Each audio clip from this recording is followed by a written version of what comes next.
No início do século, um imigrante italiano, Luigi Servo, funcionário das indústrias reunidas Francisco Matarazzo, vivia quebrando a cabeça para arrumar um jeito de fundar em São Paulo, cidade com então 300 mil habitantes, um clube que reunisse todos os italianos e seus descendentes. Outros três amigos de Luigi, Vincenzo Ragonetti, Ezequiel Simone e Luigi Emanuele Marzo, acham a ideia maravilhosa e tratam de procurar a melhor maneira de colocá-la em prática. O incentivo que eles precisam chega no início de 1914, através de dois times italianos que excursionam por São Paulo, a fraca Pro Vercelli e o poderoso Torino. A campanha da Pro Vercelli na cidade é decepcionante. Perde de 1-0 para a seleção paulista, é goleada pelo combinado Scott paulistano por 5-1, empata em 2-2 com o Palmeiras Mackenzie e em 1-1 com o São Paulo Ipiranga. Já o Torino é um sucesso total, não decepciona seus fãs italianos. Começa arrasando o Internacional por 6-0, depois goleia o combinado paulista por 5-1. Na terceira partida, 3-0 em cima do Lusitano e finalmente duas vitórias sobre o esquadrão do Corinthians, que é o orgulho da cidade, 3-0 e 2-1. A exibição dos craques italianos marca profundamente os membros da colônia em São Paulo. Os ingleses tinham seu clube, os alemães e os portugueses também, mas os italianos, maior colônia da cidade, tinham que se contentar em ver seus jogadores vestindo a camisa dos times comandados por outros imigrantes. Isso não podia continuar. Os quatro amigos sabiam que a hora tinha chegado e trataram de aproveitar o bom momento proporcionado pelo sucesso do Torino. Ragonetti, que era jornalista, faz publicar no dia 13 de agosto de 1914 uma carta em forma de anúncio no jornal Fanfula. Nela ele pede que os italianos se unam em torno da fundação de um clube, exatamente como tinham feito os ingleses e alemães. 5 dias depois, o Fanfula esgota sua edição ao noticiar uma reunião marcada para as 20 horas no Salão Alhambra, na Praça Marechal Deodoro, número 2A.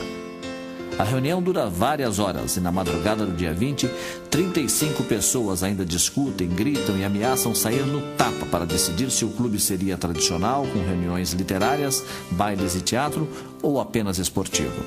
Diante de tanta confusão, uma nova reunião é marcada para o dia 26. Luigi Servo, apontado como virtual presidente do clube, retira sua candidatura a favor do amigo Ezequiel Simone, eleito provisoriamente.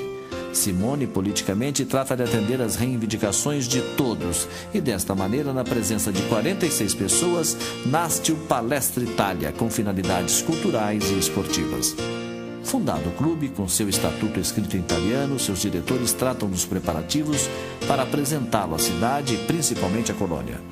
A festa de apresentação, em 9 de janeiro de 1915, foi de gala.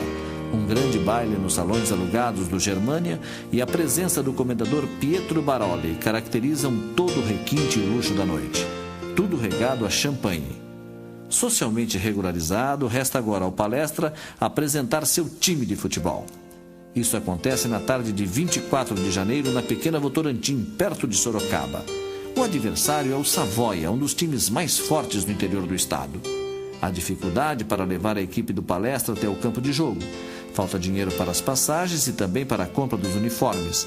Mas tudo isso acaba superado e o Palestra estreia com uma vitória de 2-0. 2 gols de pênalti.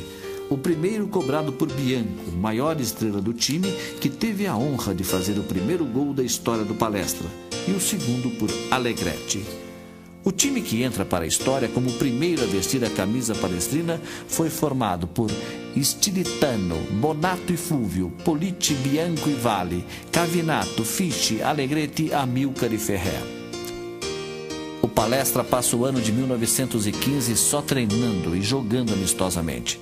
Mas no ano seguinte, com o apoio da Associação Atlética Palmeiras e a influência do poderoso conde Francisco Matarazzo, consegue ser admitido na APA, Associação Paulista de Esportes Atléticos, entidade que comandava os principais times de futebol da cidade. Antes da estreia oficial, o time faz 2 amistosos contra o Santos. Os resultados não poderiam ter sido piores. Sofre 2 goleadas, 7-0 e 8-1.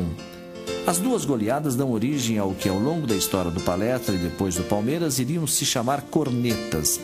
Elas soaram alto porque no dia do primeiro amistoso, outra entidade italiana de São Paulo, a Pro Pátria, promovia a estreia do barítono Tito Ruffo, interpretando a ópera Aida. Luiz Servo, secretário do Palestra, não concordou com o adiamento da partida e passou a receber duras críticas. Mais tarde, a renda do jogo disputado no velódromo na Rua da Consolação mostrou que ele tinha razão. Foram arrecadados R$ 292.600, dinheiro suficiente para reforçar o caixa e dar prosseguimento aos planos de montar um grande time. A estreia oficial do Palmeiras no campeonato da APA ocorre no dia 13 de maio e o time empata em 1-1 com a Associação Atlética Mackenzie College. Para o campeonato de 1917, o Palestra, já melhor estruturado, vai em busca de reforços que satisfaçam a exigente torcida italiana. Até porque é neste ano que o time irá enfrentar pela primeira vez o poderoso Corinthians, que se transformaria pelo resto de sua existência na maior rivalidade dos campeonatos paulistas. Assim, chegam ao Palestras, vindos do Ruggeroni da Lapa, jogadores como Picali, Caetano, Ministro e Martinelli. De Jundiaí vem Bertolini. No Lusitano, o time foi buscar Flose. De Piracicaba, o reforço é Fabi. E do bairro dos Campos Elíseos, chegam para fechar a lista Grimaldi e Severino. Na terceira rodada do campeonato, lá estão frente a frente Palestra e Corinthians. O novato Palestra não se intimida e sacode o adversário com sonoros 3-0. Gols marcados por Caetano, todos depois de passes de Ministro. Caetano é o artilheiro e o galã do time. Por isso não tem dificuldade para tomar as namoradas de Ministro, que tem o rosto repleto de espinhas, na época chamadas de bexigas. Os dois, sempre que se cruzam, ameaçam partir para a briga. Fora de campo, são inimigos ferozes. Sentindo que a situação acabaria afetando o rendimento da equipe, Bertolini, líder e capitão do Palestra, ameaça bater nos dois rivais. Depois disso, eles acabam com as desavenças. No segundo turno do campeonato, o Palestra, já melhor entrosado, repete a dose e bate outra vez o Corinthians, 3-1. O poderoso Corinthians agora tem um adversário à altura e sua torcida sabe disso. A campanha do Palestra na competição continua muito boa e o time chega às finais contra o Paulistano. A partida é tumultuada e o dirigente Martinho Prado do Paulistano, por causa da briga que surge, ofende a corona italiana. Como represália, o time vice-campeão decide abandonar a APA, mas acaba voltando em 1919. Já em 1920, o Palestra conquista seu primeiro título paulista. A decisão é outra vez contra o temível Paulistano, um time imortalizado, formado por Arnaldo, Carlito e Guarani, Sérgio, Zito e Mariano, Agnello, Mário Andrada, Frendreich, Guariba e Cassiano. O Palestra está tão bem na competição que precisa apenas do empate para ficar com o título. Porém, perde por 1-0 e o resultado provoca uma partida extra marcada para o dia 19 de dezembro na Chácara da Floresta. O primeiro tempo desse jogo decisivo acaba em 0-0. No segundo, Martinelli marca para o Palestra, mas Mário Andrada empata. A 10 minutos do final, Heitor arranca para a área do Paulistano, encobre o zagueiro Carlito e, no meio da confusão que se forma, aparece forte e chuta para o gol vazio, 2-1. É o gol do primeiro título da história do Palestra. O time da final formou com Flose, Bianco e Oscar, Bertolini, Picagli e Severino, Forte, Ministro, Heitor, Federici e Martinelli. O primeiro título do Palestra provoca nova discussão entre a diretoria. Como um time campeão pode andar com um saco de camisa nas costas, para baixo e para cima, sem um lugar para treinar? Como é que um campeão pode ficar sem ter uma casa? Diante dessa situação, a diretoria decide tentar a compra de um terreno que pertence à Companhia Antártica Paulista e está alugado ao América Futebol. A Antártica concorda com a venda desde que o América aceite o rompimento do contrato. Vasco Stella Farinato, diretor do Palestra, é encarregado de resolver a questão. Sua missão é encontrar o presidente do América, o ex-zagueiro Belfort, que mora em Itatiaia, quase na divisa com o Rio, e conseguir sua concordância para o rompimento do contrato. Vasco viaja de trem e depois de lombo de cavalo para chegar à casa do dirigente, mas sua missão é bem sucedida e ele volta exausto, porém feliz para São Paulo. Dias depois, por 500 contos de réis, 250 na hora e 2 parcelas de 125, o Palestra se torna dono do Parque Antártica, onde está até hoje. Respaldado pelo título e pela respeitável sede adquirida, o Palestra trata de consolidar seu futebol e seu patrimônio na década de 20. Isso vem com a conquista de mais 2 títulos, os dos campeonatos de 26 e 27, o primeiro bi da história do clube.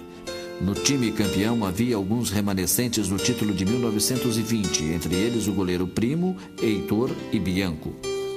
A década de 30 chega para marcar de vez o futebol do Palestra, que conquista nesse período o primeiro tricampeonato de sua história. Na campanha de 32, depois de 5 anos sem título, mas já com boa infraestrutura social e patrimonial, o Palestra volta a ter um grande time formado por Nascimento, Loschiavo e Junqueira, Tunga, Galindo e Cambon, Avelino, Figueira, Romeu, Lara e Pupo. Embalado pela conquista, o Palmeiras entra em 1933 para ser campeão duplamente do Rio-São Paulo e bipaulista. O time sofre algumas alterações e fica melhor ainda. Carneira reforça a zaga, na chamada linha média. Tunga ganha a companhia de Dula e Tufi, formando o célebre trio do Bi e depois Tri Palestrino. O ataque se torna mais forte com a entrada de Gogliardo e Imperato. É com esse time que o Palestra faz jogos inesquecíveis, como o do primeiro turno diante do Santos na Vila Belmiro. O time perde por 1-0 e Avelino empata. O Santos dá a saída, perde a bola e Avelino marca outra vez. Nova saída santista, nova roubada de bola e menos de 1 minuto depois, outro gol de Avelino, 3-1. 3 minutos que jamais sairão da memória da história do clube. Neste mesmo campeonato, o esquadrão do Palestra reserva uma surpresa extremamente desagradável aos rivais corintianos, mas até hoje inesquecível para os palestrinos. Em pleno campeonato paulista, o Palestra sacode as estruturas alvinegras com uma goleada histórica de 8-0. Arrasando adversários fortes ou fracos, o Palestra chega ao final da temporada com 25 pontos ganhos e fatura o bipaulista. No Rio-São Paulo, a performance é melhor ainda, 36 pontos e outra taça para a galeria do Parque Antártica. O tri, único da história do Palestra, vem em 1934. O time quase não sofre alterações e chega ao título jogando com Aimoré, o mesmo Aimoré Moreira que depois seria o técnico campeão do mundo em 1962. Carneiro e Junqueira, Tunga, Dula e Tufi, Avelino, Gobardo, Romeu, Lara, Carnieri e Imparato. As novas conquistas têm reflexos imediatos na vida social do clube, que nesse período de 3 anos passa de 700 para 7.000 associados. O sucesso da equipe quase imbatível do Palestra nos anos 30 é tanto que nas ruas o povo consagra uma expressão que passaria a significar tudo o que é fácil. Isso é canja para o Palestra, dizem os torcedores. 2 anos depois, em 1936, o time levanta outro caneco paulista. Em 1940, o clube ganha seu último título como Palestra.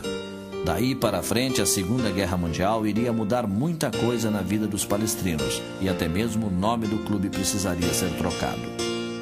Com a Segunda Guerra em pleno andamento e o Brasil já unido às forças aliadas que lutam contra o eixo, formado por Alemanha, Itália e Japão, o governo brasileiro determina o fechamento de todas as entidades esportivas ou não que se relacionem sob qualquer aspecto com os países inimigos. A intenção dos governantes é evitar tudo o que pudesse contribuir, mesmo que à distância, para o rompimento da ordem interna no país. É abril de 1942 e milhares de pessoas que representam um pouco da Itália em São Paulo vêm morrer o Palestra Itália. Todos os diretores do clube, italianos de nascimento, são obrigados a deixar seus cargos para dar lugar a brasileiros natos. E o novo nome do clube passa a ser Sociedade Palestra de São Paulo. Mas isso não é suficiente para satisfazer os nacionalistas inimigos do eixo. Muitos deles não sabem que a palavra palestra é de origem grega e insistem em uma nova mudança de nome. Entre os que insistem na troca está o militar Silvio de Magalhães Padilha, diretor de esportes do estado de São Paulo e que depois seria por várias décadas presidente do Comitê Olímpico Brasileiro. Nessa época chega a São Paulo o coronel de exército Adalberto Mendes. Ele acha absurda a campanha que se faz contra a Sociedade Palestra e parte em sua defesa. Pouco adianta. Em setembro, Padilha, que diz falar em nome das autoridades brasileiras, exige definitivamente a mudança do nome. A diretoria, já com o Coronel Mendes na vice-presidência, se reúne na histórica noite de 20 de setembro para atender ao pedido das autoridades. De novo acontece uma reunião acalorada, cheia de gritos. Às 4 horas da madrugada, Padilha por telefone quer saber se alguma decisão já foi tomada. Adalberto Mendes responde: sua vontade foi feita. O Palestra de São Paulo agora se chama Sociedade Esportiva Palmeiras. A reunião da mudança foi feita numa noite de sexta-feira e no domingo o Palestra faria um jogo decisivo contra o São Paulo. Com uniforme, nome e novos, o time entra em campo tendo à frente o Coronel Mendes carregando a bandeira brasileira. Em seu primeiro jogo, o Palmeiras nasceu campeão. Comandado por Deudébio, o time entra em campo para bater o São Paulo por 3-1 e conquistar outro título paulista. Nesta partida, os jogadores do tricolor não permitem que um pênalti seja cobrado e deixam o campo antes do final da partida. O Palmeiras torna-se o campeoníssimo. A Sociedade Esportiva Palmeiras nasce forte e vitoriosa, mantendo as tradições do velho Palestra Itália. A façanha do primeiro título, que passa a ser chamado de arrancada histórica, ganha até uma pintura que hoje pode ser vista e reverenciada por palestrinos e palmeirenses no Salão Nobre do Parque Antártica. O primeiro Palmeiras campeão é defendido por Oberdan, Junqueira e Beglione, Zezé Procópio, Og Moreira, primeiro negro a vestir a camisa alviverde, e Del Nero, Cláudio, Valdemar Fiume, Romeu, Echevarreta, Villadôniga e Lima. Nos anos 40, anos de guerra e muito medo, o futebol da cidade do estado de São Paulo fica dividido entre palmeirenses e são paulinos. O Corinthians, que havia sido campeão em 41, cai pelas tabelas e amarga 10 anos de fila. O Palmeiras, com um time respeitável, perde o título de 43 para o São Paulo, mas volta a ganhar no ano seguinte, contando com Oberdan, Caieira e Osvaldo, Og Moreira, da Cunco e Gengo, Gonzales, Lima, Caxambu, Villadôniga e Jorginho. O São Paulo reage nos 2 anos seguintes e fatura o bipaulista. Em 46 está um passo do tri outra vez, mas a valentia palmeirense e 3 bombas do ponta Lula impedem que o inimigo tricolor tenha esta glória. O tricolor é insistente e fatura outro bi nos campeonatos de 48 e 49. Outra vez está perto do tri. Outra vez o adversário é o Palmeiras. Como em 47, o Alviverde está lá de plantão para matar o sonho são paulino. O São Paulo sai na frente com um gol de Teixeirinha e até fica bem pertinho do título. Mas o Palmeiras tem a vantagem de jogar pelo empate e de quebra tem no time o futebol do craque Jair Rosa Pinto, o Jajá de Barra Mansa. É dele o passe para Aquiles fazer o gol de empate e enterrar mais uma vez o sonho do tri são paulino. 1950 e 1951 são realmente os anos da graça e da consagração total dos palmeirenses. É nesse período que o time lava a alma dos torcedores, atropelando seus adversários mais ferrenhos e faturando todos os títulos das competições que encontra pela frente. É neste período que os palmeirenses comemoram suas 5 coroas, que na verdade deveriam ser 11 para coroar a cabeça de cada um daqueles que se tornaram os reis do futebol no início da década de 50. Se o torcedor brasileiro tinha motivos de sobra para estar de cabeça inchada por causa da derrota para o Uruguai na final da Copa do Mundo de 50, em pleno Maracanã, o palmeirense, ao contrário, é só alegria. Antes do Campeonato Paulista, o time já tinha ficado com a taça do torneio início e depois partia em busca de novas conquistas. Seus valentes guerreiros jamais se dão por vencidos e fazem de cada jogo uma nova batalha. Um passo à frente em busca de outros títulos. É assim na Taça Cidade de São Paulo, quando o Alviverde bate Corinthians e São Paulo e enriquece sua galeria com mais um troféu. A dose se repete no Rio-São Paulo. O adversário na final é ninguém menos do que o arqui-inimigo Corinthians. A disputa seria em melhor de 3 pontos. No primeiro jogo, vitória palmeirense por 3-2. No segundo, um verdadeiro passeio no inimigo e 3-0 no placar. Com 4 coroas na cabeça, isso já no ano de 51, o Palmeiras parte em busca da 5ª. Todos sabem que a missão não é nada fácil. A Taça Rio é dividida em 2 grupos. Do Palmeiras, em jogos disputados em São Paulo, estão 3 grandes times europeus: o Olympique da França, o Estrela Vermelha da Iugoslávia e a Juventus da Itália. Na chave do Rio, além do Vasco, cujo timaço havia sido base da seleção brasileira na Copa do Mundo do ano anterior, estão Sporting de Lisboa, Áustria Viena e Nacional de Montevidéu. Em São Paulo, o Palmeiras vence seus 2 primeiros jogos, 3-0 sobre o Olympique e 2-1 em cima do Estrela Vermelha. No terceiro, acaba goleado por 4-0 diante da Juventus. Mesmo assim, passa juntamente com o time italiano para a fase semifinal disputada no Rio, que teve como classificados Vasco e Áustria Viena. O Palmeiras elimina o Vasco, enquanto a Juventus despacha o Áustria Viena. Assim, Palmeiras e Juventus chegam à decisão do título, que será em 2 partidas, ambas no Maracanã. Na primeira, Rodrigues marca de cabeça e garante a vitória apertada por 1-0. Na segunda, os jogadores palmeirenses, mesmo jogando por empate, têm de ser mais heróis do que nunca para chegar à quinta coroa. E são. Praeste abre o placar para os italianos no primeiro tempo. Rodrigues empata na fase final, mas Boniperti recoloca a Juventus na frente. Porém, já quase no final da partida, Liminha faz o segundo gol palmeirense e garante o título. A quinta coroa está na cabeça dos heróis palmeirenses. Uma glória celebrada até hoje como o primeiro título mundial da história do clube, pois todos os palmeirenses consideram a Taça Rio de 51 uma competição bem mais difícil e bem mais importante do que a Copa Toyota, onde Flamengo, Grêmio e São Paulo conquistaram os seus campeonatos mundiais.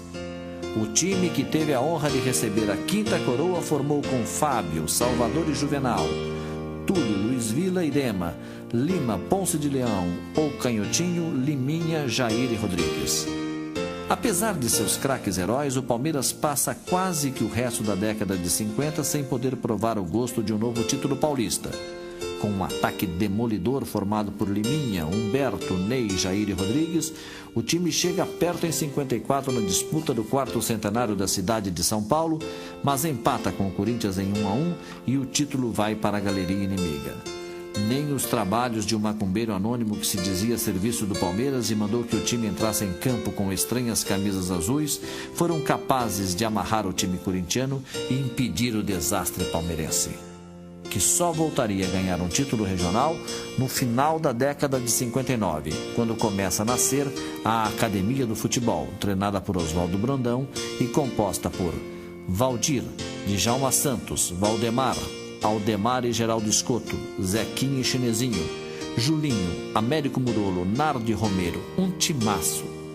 Única equipe capaz de encarar de frente o poderoso Santos de Gilmar, Zito, Mengalvio, Coutinho, Pelé e Pepe.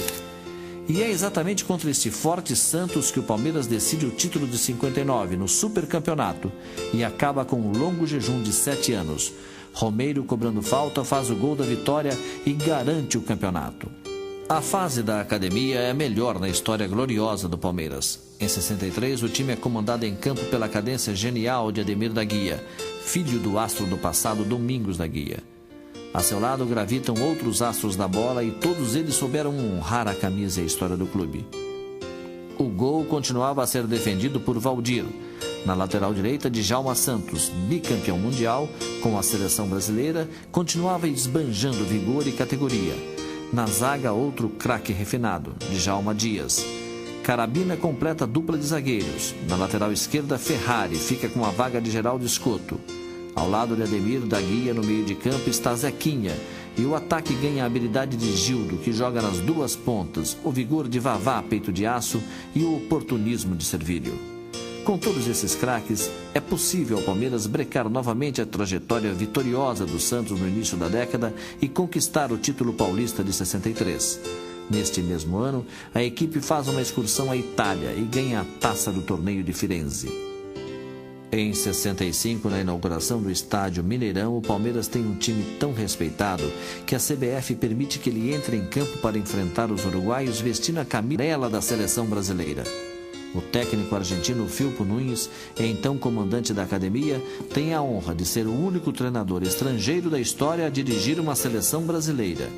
O Palmeiras honra a camisa canarinho e vence por 3-0, com gols de Rinaldo, Tupanzinho e Germano.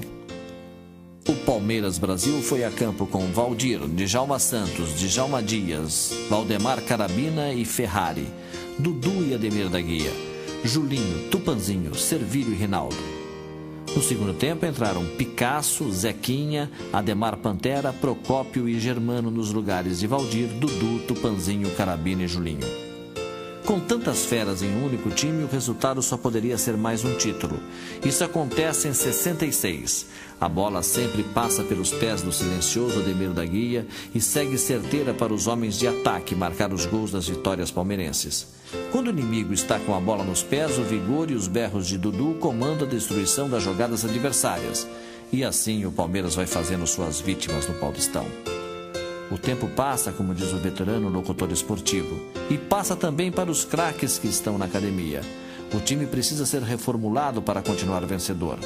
O comandante Filpo Nunes deixa o Parque Antártico e para o seu lugar no final da década de 60 chega o exigente e sisudo Rubens Minelli. Logo atrás dele, um jovem goleiro, Emerson Leão, que terá a obrigação de manter a tradição e retrospecto de nomes como Aimoré Moreira, Oberdan Catani e Valdir de Moraes. O menino de 18 anos, em 1969, não treme diante de tamanha responsabilidade e no ano seguinte, além de titular no Palmeiras, tem lugar na seleção brasileira, que vence a Copa do Mundo do México. A reformulação estava bem encaminhada, mas não podia parar só no goleiro. Para a lateral direita vem Eurico. Não é nenhum Djalma Santos, mas seu futebol eficiente lhe garante a confiança do técnico e da torcida.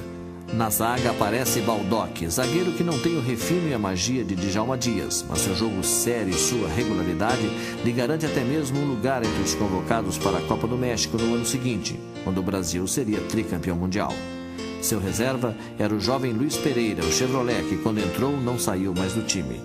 No meio-campo, Dudu e Ademir continuam dando as cartas, mas o ataque é reformulado totalmente. Edu Bala, Hector Silva, Artime e César são nomes que aparecem. Além desses, vem logo a seguir Leivinha.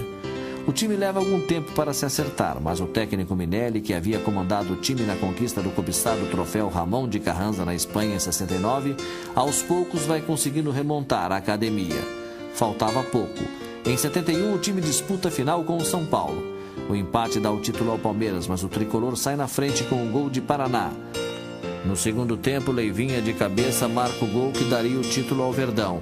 Porém, o árbitro Armando Marques, alegando que o atacante havia tocado a bola para as redes com a mão, anula o gol legítimo, para desespero da imensa torcida palmeirense que coloria o Morumbi de verde e branco. Depois disso, Minelli acaba demitido e o comando do time volta às mãos do velho mestre Oswaldo Brandão. Com ele voltam também os títulos, 5 em uma única temporada. O Palmeiras começa 72 ganhando o torneio de Mar del Plata, na Argentina. Depois fatura o Zaragoza, na Espanha. Leva ainda a Taça Laudo Natel em São Paulo, o título do Campeonato Paulista e também o do Brasileiro. E estava formada a segunda academia, com Leão, Eurico, Luiz Pereira, Alfredo e Zeca, Dudu, Leivinha e Ademir da Guia, Edu Bala, César e Ney. Mas o time tinha ainda o futebol refinado do argentino Madurga e a estrela de Fedato, um atacante que sempre entrava na hora do aperto para salvar as cores do Palmeiras.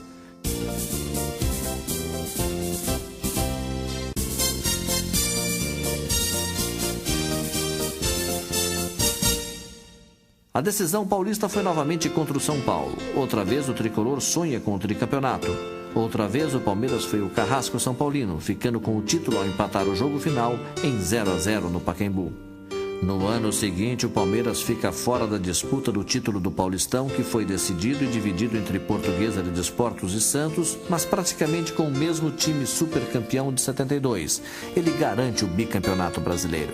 O adversário era novamente o São Paulo, e mais uma vez o título foi para o Parque Antártica. Em 74, o grande time do Palmeiras havia cedido Leão, Alfredo, Ademir da Guia, Leivinha e César para a seleção brasileira que disputou a Copa de 74. No Campeonato Paulista parecia não haver muita esperança de vitória, pois o Corinthians tinha um grande elenco comandado por Rivelino e estava há 20 anos na fila.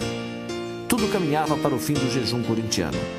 Mas na tarde de 22 de dezembro, o estádio do Morumbi parecia tomado só pelos inimigos alvinegros. Pouco restava aos acuados torcedores alviverdes.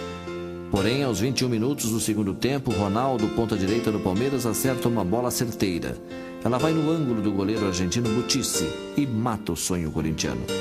Gol aos 21 minutos e Corinthians 21 anos de fila. Naquela tarde, os heróis palmeirenses são Leão, Eurico, depois entrou Jair Gonçalves, Luiz Pereira, Alfredo e Zeca, Dudu, Leivinho e Ademir da Guia, Edu, Ronaldo e Ney. Para não passar em branco em 75, a poderosa academia repete o que também já havia feito em 69 e 74 e conquista mais uma vez o troféu Ramon de Carranza na Espanha. 76 chega com alguns velhos craques da academia já dando sinais de cansaço. Dudu, que havia pendurado as chuteiras, assume o comando do time. Leivinho e Luiz Pereira estão no futebol espanhol. Eurico também está fora. Em campo, Ademir da Guia lidera um time de jovens que, apesar da inexperiência, consegue mais um título paulista, formando com Leão, Valdir, Samuel, Arouca e Ricardo, Pires e Ademir da Guia, Edu, Jorge Mendonça, Toninho e Ney. A partir daí, a academia é desmantelada e o Palmeiras passa a curtir até 93 o maior jejum de títulos de toda a sua história. Nesse período, passam pelo Parque Antártica um sem número de técnicos e dezenas de jogadores. Algumas vezes as conquistas estiveram bem próximas, mas na hora H sempre a sorte se virou contra o Alviverde. Foi assim em 78, quando perdeu o título brasileiro para o Guarani em Campinas. A tragédia se repetiu na derrota de 3-2 para o 15 de Jaú em pleno Parque Antártica em 85. A maldição parecia não ter fim, e em 86 a torcida vê um título dado como ganho ir para a galeria da Internacional de Limeira. Em 89, o time dirigido por Leão tropeça diante do Bragantino. Os anos 90 começam com o Palmeiras mal. Sua torcida está cada vez mais explosiva, as famosas cornetas do Parque Antártica não param de soar. Parece que nada poderá pôr fim às crises e ao jejum. Mas a solução chega de forma brilhante, a cogestão com a multinacional Parmalat. A empresa investe pesado no futebol em vários países do mundo e o Palmeiras é o clube escolhido para parceiro em uma cogestão que trará benefícios para ambas as partes. O time passará a ter craques de peso e poderá brigar por títulos. A empresa tem um vínculo forte para divulgar seus produtos e ganha mais espaço na mídia, num trabalho muito bem feito de marketing esportivo. Em 91, antes mesmo da chegada da Parmalat, o próprio Palmeiras, na busca incessante por craques, contrata 2 reforços de peso: o atacante Evair e o volante César Sampaio. Os craques comprados com o dinheiro da Parmalat viriam depois. O primeiro foi Zinho, que era do Flamengo. Depois Mazinho, jogador revelado no Vasco da Gama e que estava na Fiorentina da Itália. Mas esse time palmeirense, mesmo reforçado, não teve força suficiente para vencer o São Paulo de Tele Santana em 92. Para o ano seguinte, entretanto, a coisa iria mudar. Dirigentes do clube e da empresa concordam que é preciso mais craques para ganhar títulos, e eles continuam desembarcando no Parque Antártica. Para reforçar a defesa, são contratados o zagueiro Antônio Carlos e o lateral Roberto Carlos.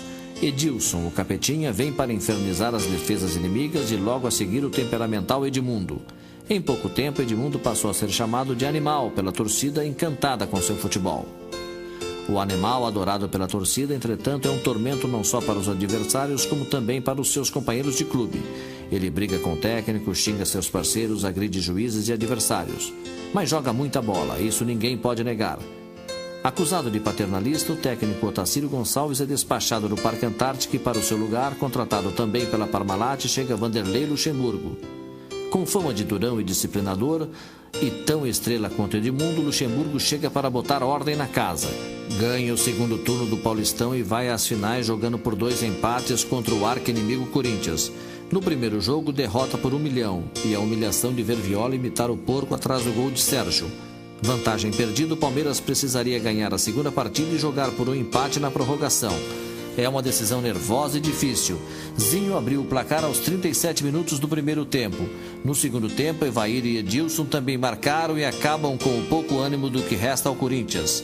A esta altura, já sem o goleiro Ronaldo e o zagueiro Henrique, ambos expulsos pelo juiz José Aparecido de Oliveira. Na prorrogação, um simples empate garante o título ao Palmeiras, mas o time alviverde, com jogador a mais, Tonhão também havia sido expulso, é bem melhor em campo, e aos 9 minutos Edmundo sofre pênalti que Evair cobre e marca. É o gol da vitória na tarde de 12 de junho de 93, dia dos namorados, dia em que é quebrado o jejum palmeirense de 16 anos sem títulos, justamente em cima do arqui-inimigo Corinthians. Eis o time da decisão: Sérgio, Mazinho, Antônio Carlos e Roberto Carlos, César Sampaio, Amaral, depois Daniel, Edilson e Zinho, Edmundo, Evair e depois Maurílio. O prazer de ganhar um título em cima do Corinthians seria repetido 2 meses depois na nova versão do torneio Rio-São Paulo. O Palmeiras derrota o Corinthians por 2-0 na primeira partida da decisão, 2 gols de Edmundo e empata a segunda em 0-0. Os 2 títulos, porém, não são suficientes para satisfazer uma torcida e uma diretoria que passaram 16 anos vendo as taças irem para as salas de troféus dos inimigos. O Palmeiras quer mais e não para de trazer reforços. Para a defesa são contratados então o zagueiro Kleber e o lateral Cláudio. Com mais esses 2 reforços, o Palmeiras está pronto para a disputa do Campeonato Brasileiro, que não vence há 20 anos.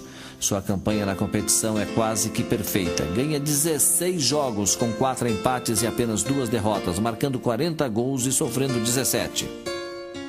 Para a alegria da torcida que está se acostumando a ver o time com a faixa de campeão no peito, antes da decisão com o Vitória da Bahia, o Alviverde cruza e elimina o poderoso São Paulo de Tele Santana, uma equipe que vinha ganhando tudo o que disputava nos últimos anos.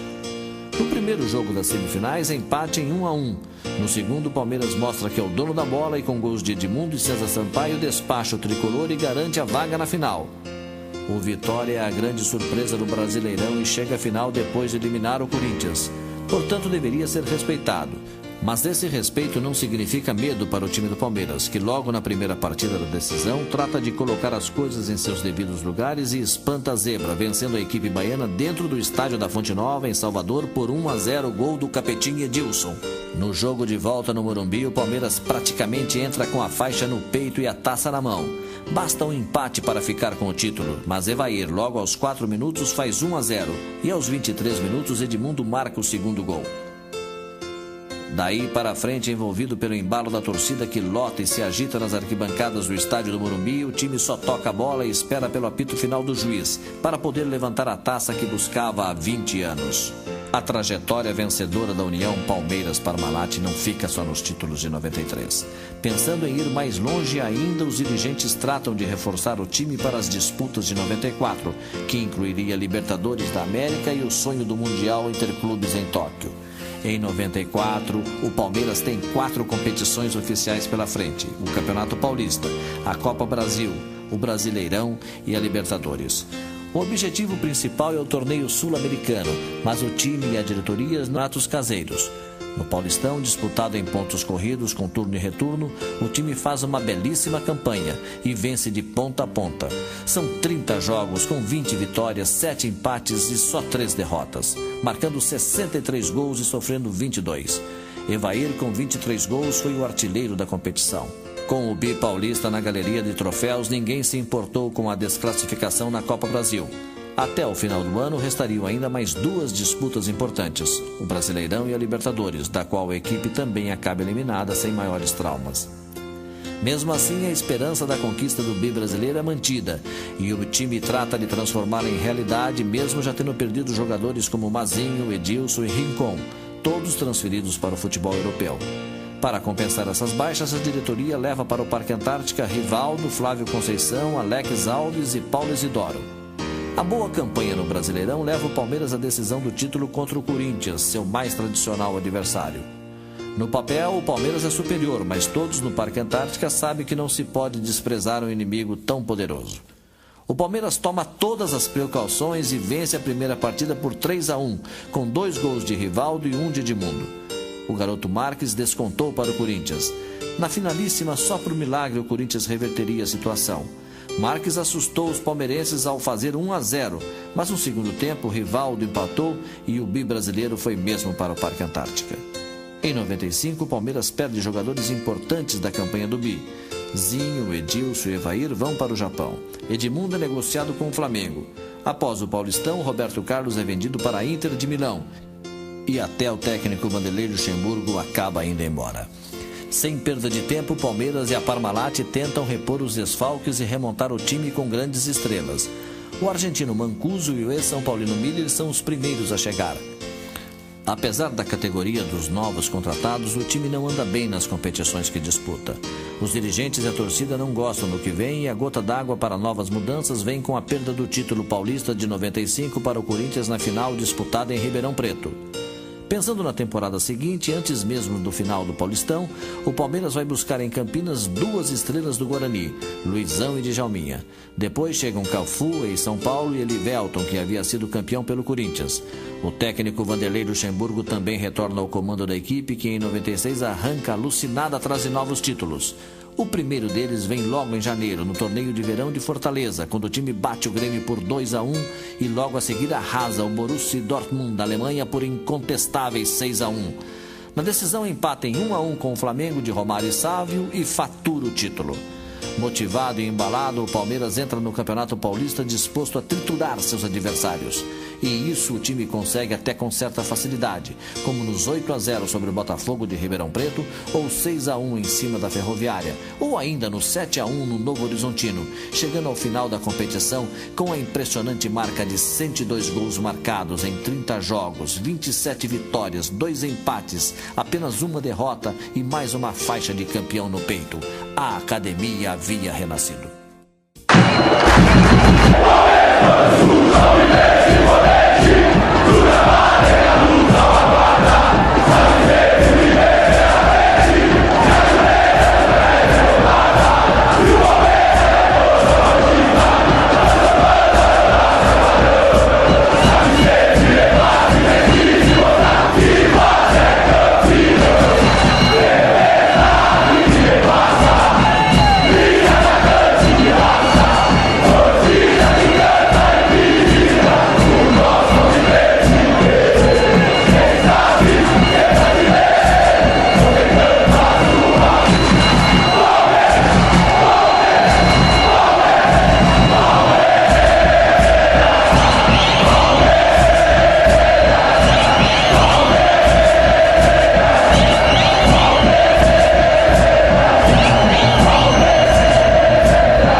Diz a história que um exército foi criado com a missão de defender a honra da Casa Azzurra na Itália. Esses jovens guerreiros, com seus mantos azuis e a cruz de Savoia no peito, entravam nas batalhas dispostos a dar a própria vida.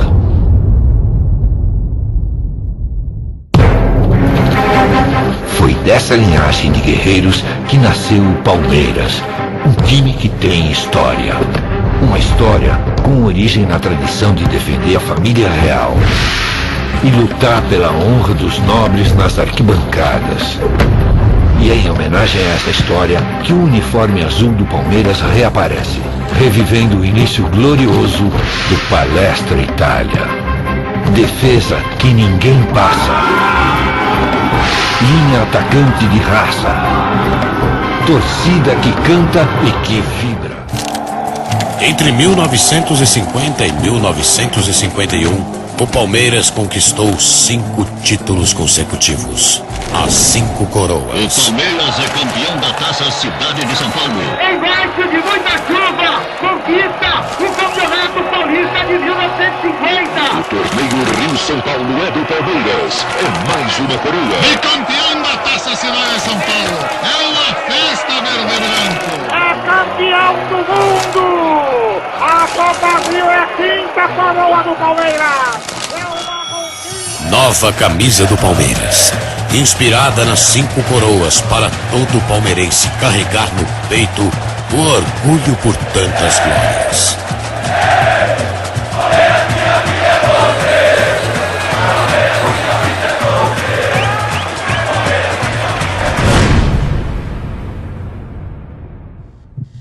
A paixão é o sentimento mais forte e irracional de todos. Quem pode explicar? Não tem idade, não tem hora certa, nem regra. Mas todo mundo sabe quando se apaixona. E aí não tem jeito. O coração disparado, o frio na barriga, uma euforia que toma conta da gente. Apaixonado vive melhor, porque você faz o que for preciso para encontrar sua paixão. Enfrenta fila, sol, chuva, mas você chega lá. E quando você tá ali, de frente com sua paixão, o mundo pode desmoronar do seu lado, que você fica firme. Tudo isso se a paixão for correspondida. Porque se não for, se você estiver apaixonado sozinho, não adianta gritar. Você não tem voz nem vez. A vida perde a graça, perde o gosto. Tudo fica cinza. Cinza? Que é isso, meu amigo? Você é apaixonado pelo verde e você sabe que é correspondido. Você é palmeirense e o Palmeiras é apaixonado por essa torcida. É por você que esse time acorda cedo, treina pesado, se arruma, coloca a melhor roupa, enfrenta chuva, sol, frio, só pra você, por você. E quando entra em campo, só de ouvir seu grito, o coração já dispara, a camisa fica suada, arrepia.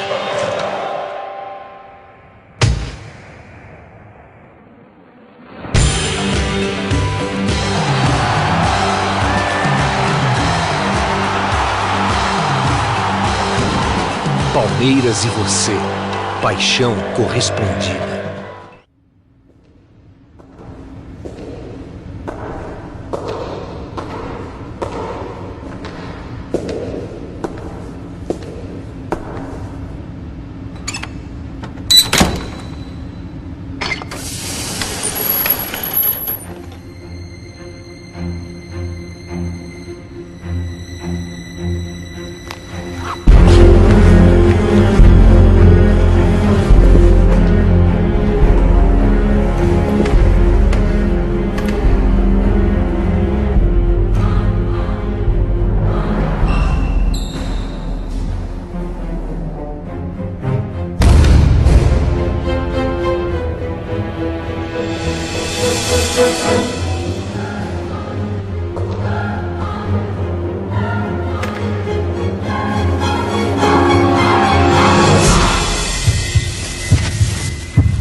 Pessoal, não tire a atenção de vocês aí, porque isso é uma coisa muito séria aqui hoje no hotel. O João me comunicou que sumiu o jogo de camisa. Como assim sumiu o uniforme? E a gente joga amanhã, um jogo importante aí. E eu preciso saber se foi um de vocês aí, entendeu? Pô, isso não pode acontecer aqui dentro e eu não quero levar o carro pra frente, entendeu?